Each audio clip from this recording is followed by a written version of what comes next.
全台呢有超过20万人罹患了睡眠呼吸中止症。最近呢，台北荣总公布了一份调查报告，发现了打呼声大的病患感染上肺炎的风险比一般人还要高出许多。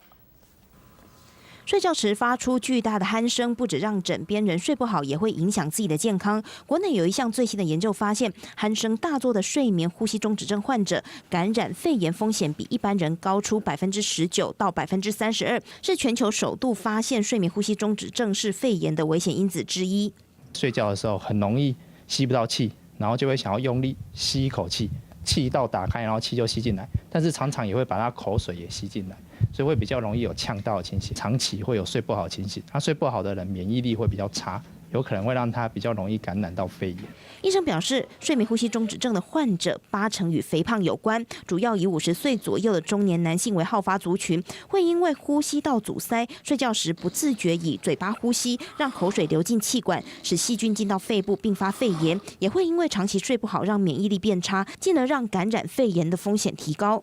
整个咽喉肌肉放松之后，你又往后，我们躺着睡，整个肌肉会往后压，整个咽喉的气